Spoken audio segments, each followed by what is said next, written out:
पर चर्चा करनी है। मेरा फोन तो नहीं आ रहा। विधानसभा का सत्र बुलाया जाए। उस समय बहुत नुकसान हिमाचल प्रदेश में हुआ था। सभी अधिकारी, पुलिस के कर्मचारी, आपदा प्रभावित परिवारों की मदद। जब ये सेशन शुरू हुआ तो सरकार की तरफ से जो आपदा आई है उसको राष्ट्रीय आपदा घोषित करने का एक संकल्प लाया गया। भारतीय जनता पार्टी ने नियम 67 के तहत काम रोको प्रस्ताव लाया गया और कहा कि आपदा पर चर्चा करें। पार्टी ने भी चर्चा में भाग लिया, पर एक ही जो काम रोको प्रस्ताव था, एक ही मंशा थी कि आपदा से प्रभावित परिवारों को और आपदा में जो हुआ नुकसान उस पर चर्चा की जाए। मकसद एक ही है, उसका मजमून बदला है, लेकिन इच्छा सबकी एक ही थी।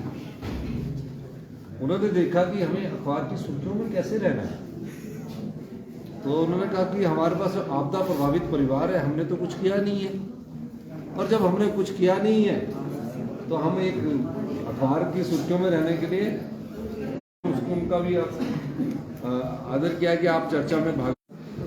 उद्देश्य क्या है? हिमाचल प्रदेश के जितने भी लोग हैं वो आपदा प्रभावित, काफी समय से आपदा प्रभावित परिवारों से संबंधित जो लोग हैं, हमारी सरकार उनको मदद कर रही है। अब वो देख रहे हैं कि केंद्र सरकार के पैसे भी ना आने के बावजूद भी हम जो आपदा प्रभावित परिवार है उसको गांव में रहने के लिए 5,000 रुपया किराए के रूप में दे रहे हैं। उस किराए में मैं आपको ये भी कहना चाहता हूँ कि अपने पशु रखने के लिए जो पशुशाला पशु घर होता है, जो जिसको पहाड़ी भाषा में गोरनी बोलते हैं, का चूल्हा, गैस का सिलेंडर, 20 किलो आटा, 15 किलो चावल, ये सब उपलब्ध करवा दिया है। और जो अभी अपने रिश्तेदारों के पास भी रह रहे हैं, हम उसमें भी अभी उनको भी इसमें अलाउ करने जा रहे हैं। स्पेशल रिलीफ पैकेज नहीं आया है और ना ही इसको राष्ट्रीय आपदा घोषित कर रहे हैं।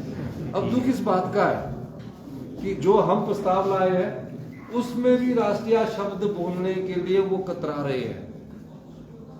स्पेशल रिलीफ पैकेज के लिए भी ये शब्द कतरा रहे हैं। मुझे नहीं लगता किस चीज का डर है उनको तो बोलना चाहिए कि सरकार ने प्रस्ताव लाया है, केंद्र सरकार को उसकी मदद करनी चाहिए। आप चुनकर विधायक आए हैं, लोगों के प्रति आपकी जवाबदेही, जब वो नहीं बोलते हैं तो हमें शक हो जाता है कि कहीं ना कहीं ये लोग इस चीज से जो आपदा प्रभावित परिवारों को मदद मिलनी चाहिए उससे पीछे हट रहे हैं। तो मेरा ये मानना है कि राजनीति करने के लिए बहुत समय है। अब तो आप विधानसभा के सत्र में हमारा साथ दीजिए और उन परिवारों के साथ खड़े होइए जिन परिवारों का सब कुछ लुट चुका है। पाई पाई जोड़कर एक घर बनाया जाता है हिमाचल प्रदेश में, तिनका तिनका जोड़कर एक गांव में आदमी घर बनाता है। आज विपक्ष को उनके साथ खड़े होने की जरूरत है। महज चर्चा करके ही उनका दुख दूर नहीं किया जा सकता। इस दृष्टिकोण से हमने ये बात आज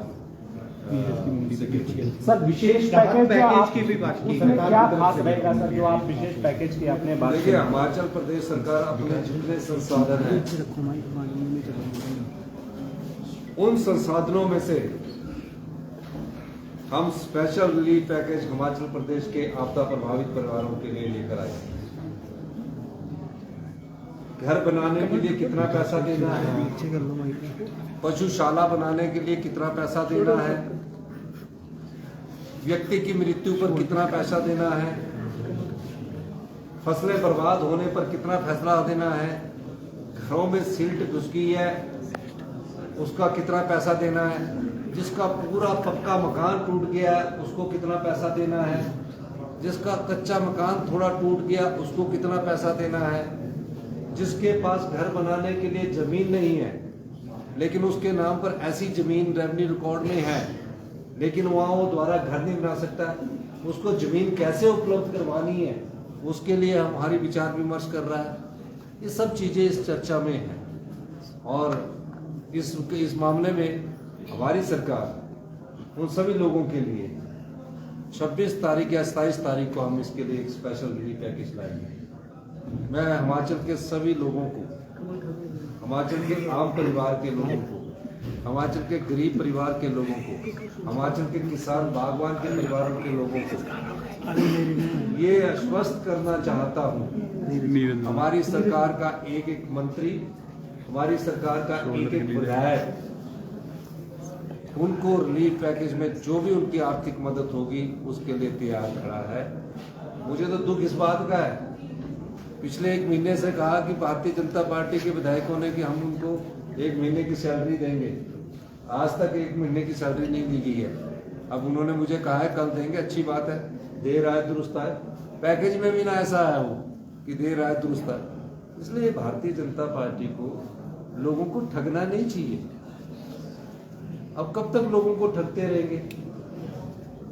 आपको सही बोलना चाहिए कि केंद्र सरकार के लोगों से हम बात नहीं कर सकते हैं, हमारी नहीं चल रही है केंद्र सरकार में, हम गृह मंत्री जी से नहीं मिल सकते हैं, हम देश के प्रधानमंत्री से नहीं मिल सकते हैं। हमने देश के प्रधानमंत्री से भी अनुरोध किया, गृह मंत्री से भी अनुरोध किया, और मैं आगे भी अनुरोध करता रहूंगा। और सब प्रकार से हिमाचल के जो भी लोग हैं उनके लिए हम सब लोग केंद्र सरकार से अनुदान की बात करते रहेंगे। हम फेडरल स्ट्रक्चर में रहते हैं, हमारा ये दायित्व बनता है, जो सरकार के पास टैक्सेस का जो शेयर आता है उसमें हमारा भी अधिकार बनता है, हमें मिलना चाहिए। जब हमारे भुज में मिला, जब केदारनाथ में मिला और जगह मिला, तो हमें क्यों नहीं मिल रहा?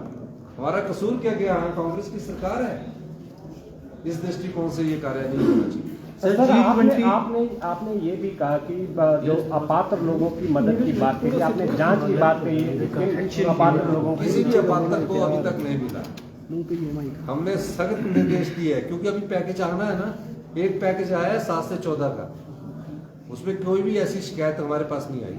अब जो अगला पैकेज आएगा उसमें हमारे सरकार के मंत्रिमंडल के सभी सदस्य उसका गहन परीक्षण करेंगे, वहाँ क्षेत्रों में जाएंगे और जो भी प्रभावित परिवार है उसे ही मिलेगा। सर, G20 डिनर पे जो ऑपोजिशन आपके स्टेटमेंट पे आरोप लगा रहा है कि वो राष्ट्रपति का अपमान है, जो आप कह रहे हैं कि आप वहाँ डिनर के लिए नहीं गए थे, आपने देखिए, मैंने ये कहा है कि हम वहाँ खाना खाने गए थे, पर उसके साथ हमने ये भी कहा है कि हमने अपने प्रदेश के लोगों के हितों की बात भी रखी कि हिमाचल प्रदेश को राष्ट्रीय आपदा घोषित करें। सर, जो रेजोल्यूशन लाया गया है, क्या ऑपोजिशन की मंशा लग रही है? Will they support? मैं ये चाहूंगा, आज आपके पास समय है, नहीं तो हिमाचल की जनता आपको माफ नहीं करेगी। आप उनको सद्बुद्धि दीजिए कि राष्ट्रीय आपदा घोषित करने के संकल्प में हमारा साथ खड़े रहिए और स्पेशल रिलीफ पैकेज भारत सरकार से हमें बनाइए। ये हमारे उनसे अनुरोध है। इस भावना में ना रहिए कि इसका श्रेय किसको मिलेगा। अगर वो हमारे साथ चलेंगे तो हम उन्हीं को श्रेय दे देंगे। हमारा ये नहीं है कि हमको श्रेय चाहिए, हमने तो लोगों की सेवा करनी है। हम इस दृष्टि से उनसे भी अनुरोध कर रहे हैं। सर, जिस तरह से आज विरोध हुआ है नियम के